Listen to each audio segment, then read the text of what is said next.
Ngayon ay nasa flight na kami ni Martin papuntang LA. Sobrang saya ko. Malapit ko na makikita ang kapatid ko. After 2 months. Sa totoo lang, hindi kami nagkahiwalay ng ganito katagal. Kahit na pumunta siya ng NYU, dumating siya kahit minsan sa loob ng 2 buwan. At excited din akong ipakilala si Martin kay Sam. Sana talaga tinanggap ni Kuya siya ng positibo. He was just like a normal elder brother. But since Caleb, he turned into an overprotective brother. I know Martin can manage everything. He is the best but still I'm worried. Saan ka nawala? Pumapalakpak si Martin sa harap ng mukha ko. Nakaupo kaming dalawa sa private jet niya. Nakasuot ako ng itim na pantalon. At itim na pang itaas, na brown na may oranges na cardigan. Ipinaris ko ito sa aking black na sunglasses. I was just thinking kung anong magiging reaksyon sa amin ni Kuya. Ipinatong ko ang ulo ko sa balikat niya. Don't worry, Claire. I'm sure matutuwa siya para sa iyo. And besides, ako na ang bahala sa lahat. Pagdating natin ihahatid kita sa bahay ninyo. Then we meet for dinner with your brother tonight later. Pagkatapos ng meeting ko. How's the plan? May reservation na ako para sa atin. Ang dami mo nang iniisip. Plan's good for me. And about bringing his date, I will have to ask him that first. No issue, just let me know. Okay. Now I am sleepy. You decided to wake me up early for the flight you own. Sabing bumangon ako sa nagkukunwaring galit. I'm sorry, Claire. I have worked there even before meeting. You can sleep for the entire journey though. Anong yung gagawin kong ganoon? Trabaho. At ngumisi si Martin. Of course, spend time with your second girlfriend. Hinampas ko siya sa balikat niya. Galit ba ang first girlfriend ko? Bumangon siya. At ipinulupot ang mga kamay niya sa baywang ko. So girlfriend mo talaga ang tingin mo sa trabaho? No, darling. You are one and my only girlfriend. Huwag ka nang magaling. Marahan niya akong hinalikan. Kaya natunaw ang puso ko sa isang segundo. We kissed. Made out of sometimes. And then natulog ako habang nagtatrabaho siya. Claire. May nagsalita ng pangalan ko ng mahina. Kaya alam kong si Martin iyon. Tumalikod ako sa aking pagtulog at ipinalupot ang aking kamay sa kanyang katawan. Get up. Come on. Nakarating na tayo sa LA. Hinalikan niya ako sa pisngi ko. Dahan-dahan kong iminulat ang mga mata ko at nakita ko siyang nakatingin sa akin na nakangiti. Nakarating na tayo at tumayo ako.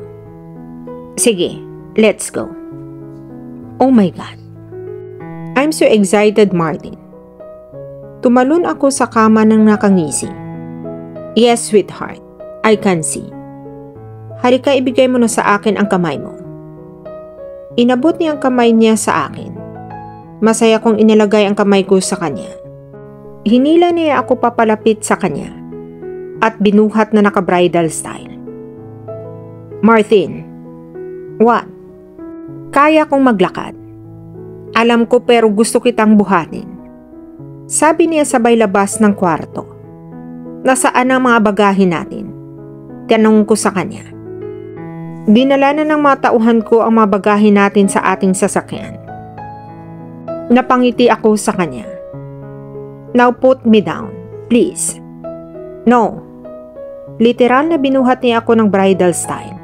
Palabas ng eroplano para bang nasa honeymoon kami. Hindi ako pinakinggan ni Martin.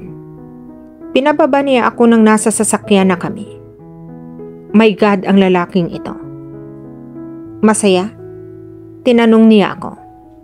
Napakasaya. Ikaw ay kakaiba. Sabi ko sa kanya. Mas weird ka. At ngumisi siya. Nakarating kami sa bahay ko ng 20 minutes. Kinakabahan ako. Hindi alam ng kapatid ko na darating ako. Ito ay isang sorpresa para sa kanya. At ang mas malaking sorpresa ay kasama ko ang aking kasintahan. Oo, iyon. Bahay namin iyon. Sabi ko sa driver. Napatingin ako kay Martin na nakatingin siya sa bahay ko. Alam kong hindi ganoon kalaki. No, it's perfect. Like I said, this small homes gives the homey vibe. Halika. Nakangiting sabi ko. We go towards the entrance. I obviously have the keys but I decided to ring the doorbell. Gusto kong makita ang reaksyon ni Kuya. Hinawakan ni Martin ang aking kamay. Pagbukas ng pinto, bumugad sa akin ang isang magandang babae na naka-shorts at naka-crop top. Mukha siyang kasing edad ni Kuya. Nakita ko na siya noon, pero hindi ko alam kung saan. Hi, awkward na sabi ko. Claire, kilala kita. Napangiti ng husto ang babae. Sino yun, Tessa? Narinig ko ang boses ni Kuya. Sam, lumabas ka na, nandito ang kapatid mo. Pumasok ako sa sala. Maya-maya lang ay lumabas si Kuya mula sa kusina. Thank God, nakasuot ng damit. Claire, oh my God, nandito ka pala. Sabi ni Kuya para yakapin ako. Niyakap ko siya ng mahigpit. Sobrang na-miss ko siya. Kailan at paano? Surprise. Ngumisi ako. Ang pinakamagandang sorpresa kailanman. Muli niya akong niyakap. At maaari ko bang malaman kung sino ang babaeng ito? Nagtaas ako ng kilay. That's the time na napatingin si Kuya sa kamay ko, na hawak ni Martin. And as a protective elder brother, nagtanong siya. Sabihin mo muna kung bakit hawak ng amo mo ang kamay mo. Napatingin ako kay Martin. Tumango siya sa akin at nagbibigay ng sapat na tiwala sa akin. Kuya Sam, meet Martin, my boyfriend. Kinakabahan akong humiti. For a minute, Kuya kept looking at Martin and I. For a minute, my heart was beating so freaking fast. Ano ang iniisip niya? Are you freaking nuts, Claire? How can you date your boss? Claire Martinez. Sigaw ng kapatid ko. Inaasahan kong magagalit siya. Ngunit hindi ko inaasahan na sisigawan niya ako. Ngayon ay napaluha ako. Dahil kapag sumisigaw si Kuya, kahit ng masamang asong babae, ay maaaring maging isang umiiyak na sanggol. Bago pa ako makapagsalita ay sinabi na ni Tessa, Sam, calm down. She is your sister. Don't scream at her. Salamat kay Tessa. Oh yes, I'm screaming at her because she has done something worth screaming for. Tumingin siya na napakadelikado kay Tessa tapos sa akin. Kuya, please try and understand me.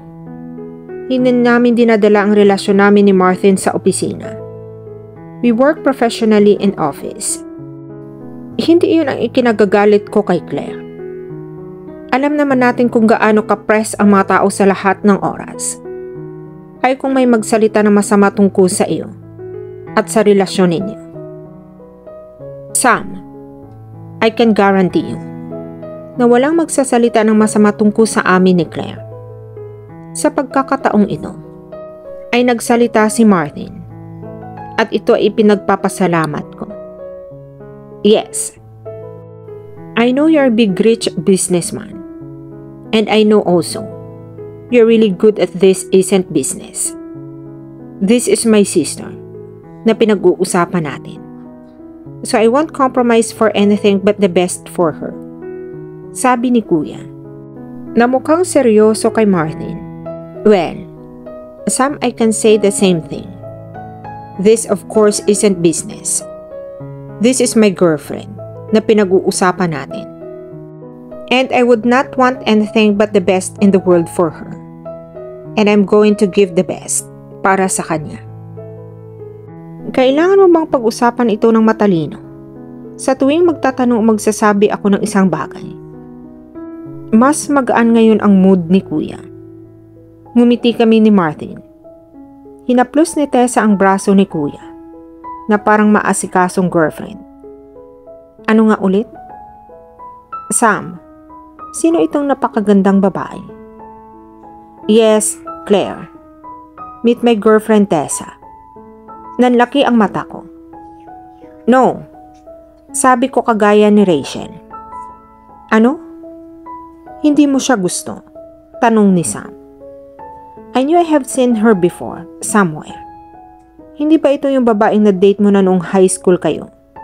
Tapos naghiwalay kayo dahil long distance sa college? Oo, ako iyon. Napangiti si Tessa. See, I recognize you. By the way, Tessa, thanks God, bumalik ka ulit sa buhay ng kapatid ko.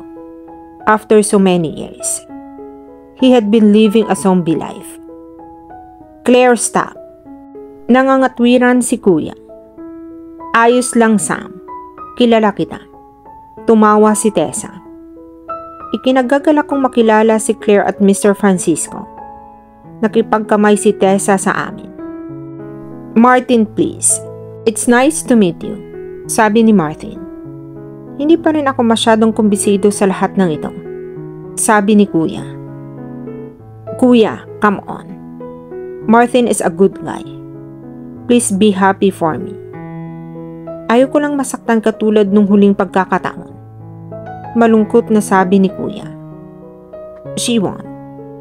How about we'll go for a dinner tonight? Inilagay ni Martin ang kanyang ideya. Napatingin ako kay Kuya nang may pag-asa.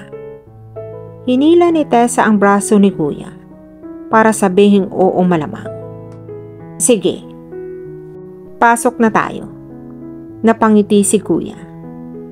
Yes, napatalon ako. Great. I will get going now. May meeting ako dito.